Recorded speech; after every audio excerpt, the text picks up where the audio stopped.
Ratchet & Clank has always been a staple of the PlayStation brand, going as far back as the PS2 with the original 2002 game. And within that time, the series has spawned 18 different games across console, mobile, and now PC. A short-lived comic book series that takes place between 2009's A Crack in Time and 2011's All for One. A theatrical film in 2016 which did not perform all that well.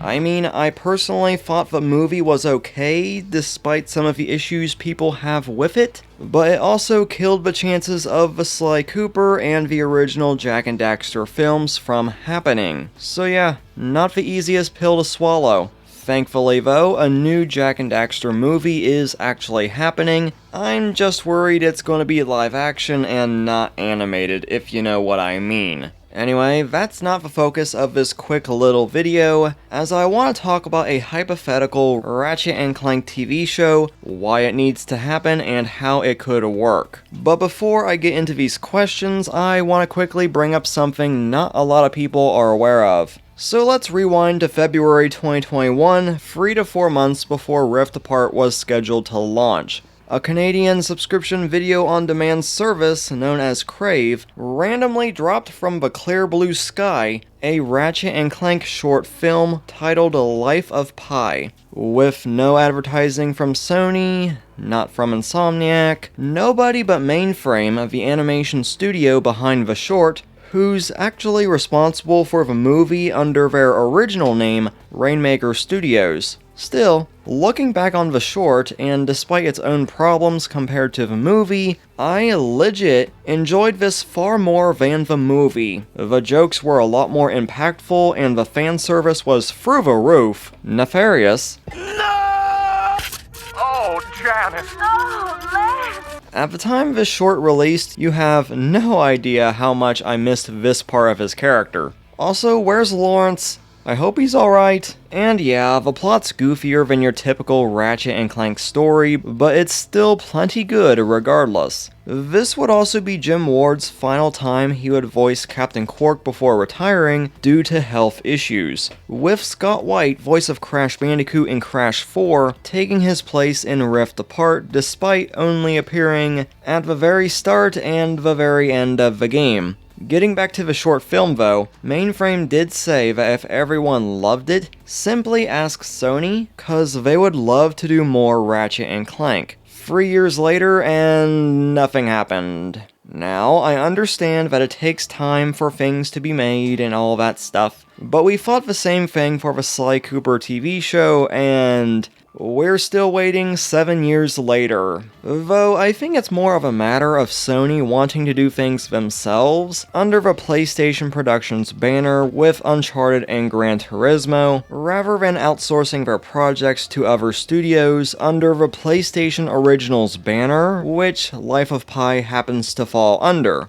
But since Sony's still actively providing updates for upcoming projects, with Netflix's Horizon currently in the writing phase, Gravity Rush in early development, and oh boy did people miss the memo that its early footage and things like Cat's overall look could still change. Calm down, please. While at the same time, possibly teasing medieval and Patapon adaptations too. Ratchet & Clank was also part of the original PS Productions intro animation, so it's possible one could already be planned to happen. And I'm not saying this as an indicator of anything, but I found out after recording this that the Life of Pi short was actually removed from Crave, the only place to officially watch it, less than a year after it popped up. Now, why was it removed? We don't know. All we do know is that it was still up in October 2021, and by January 2022 it was gone.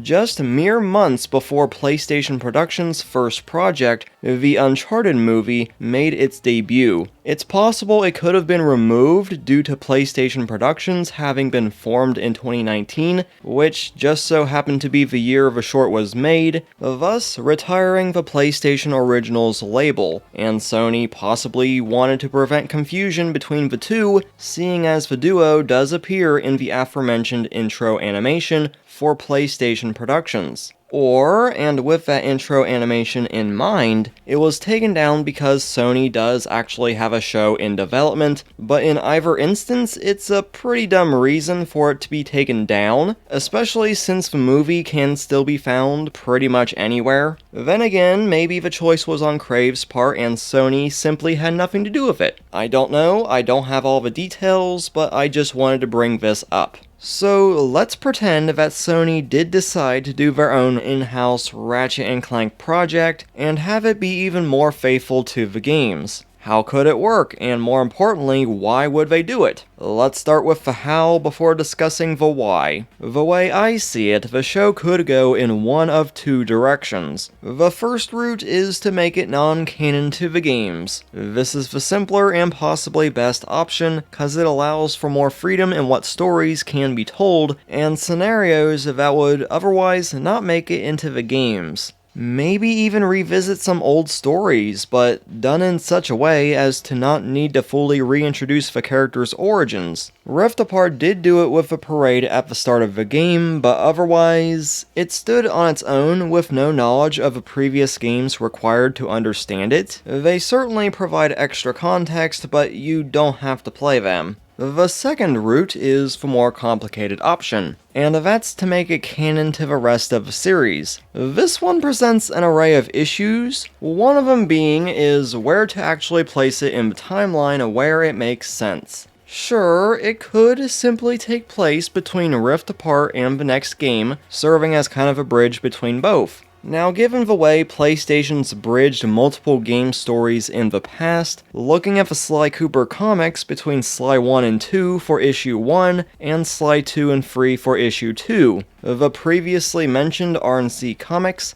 and the Gravity Rush Overture animation. I don't know if Sony would want to take this approach, but with PlayStation Productions having been formed since, you never know. But they might want something a bit more approachable for anyone not familiar with the series or its lore, thus standing on its own. So between Deadlocked and Tools of Destruction would be an ideal spot, but then this creates another problem, and that's several iconic characters like Rivet, Talon, and even Nefarious and Lawrence would be out of the picture entirely. And the second issue with this option is if you've been keeping up with the Sonic Prime being canon discourse, and oh boy, people were not happy with it, except me. I seem to be one of a few people who didn't mind it, but it does kinda go to show just how much people care about the canon of a series a bit too much? Yeah, what am I saying? I talk about the canon of Ratchet & Clank all the time. Maybe I should shut up.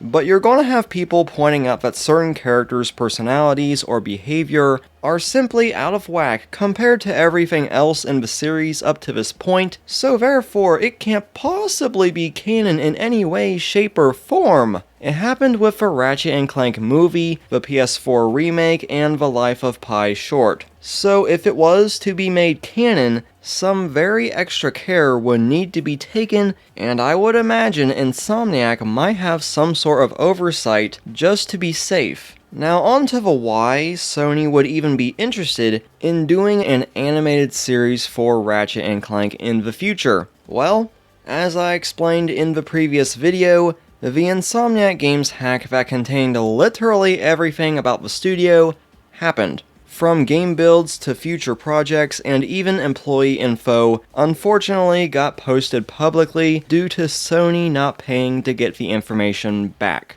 Among the mess that it was, info for the next Ratchet & Clank game was also in there, including the estimated release year of 2029. Another 5 years away, possibly when the PS6 will be a thing, but since it's so far away, the date could very well shift so it releases either sooner or later. So for the sake of this video, we'll stick with this date. Now, if we don't count the PC release of Rift Apart, which was handled by Nixxes, not Insomniac, that would be an 8-year difference between both titles, 3 years longer than the wait between the 2016 reimagining and Rift Apart. And with nothing happening for the series within that time outside of a possible remaster collection, which I'm not going to even guess the likelihood of that happening, nonetheless, turning Ratchet & Clank into an animated series would be the perfect way to keep interest in the series over such a long period of time.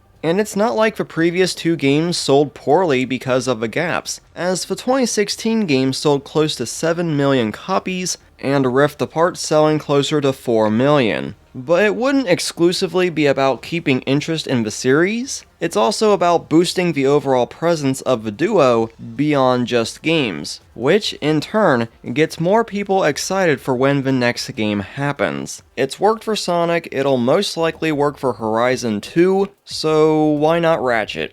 But anyways guys, that's all I wanted to say in regards to the possibility of a Ratchet & Clank animated series eventually happening. So what do you guys think? Do you think it could work? Be sure to leave everything down in the comments section below. Also be sure to subscribe and ring that bell for more Ratchet & Clank content. And once again, I've been Blue Knight. Thank you so much for watching and for the constant support. I really do appreciate it. Hope you all had a great New Year's, and I'll see you guys back here next time.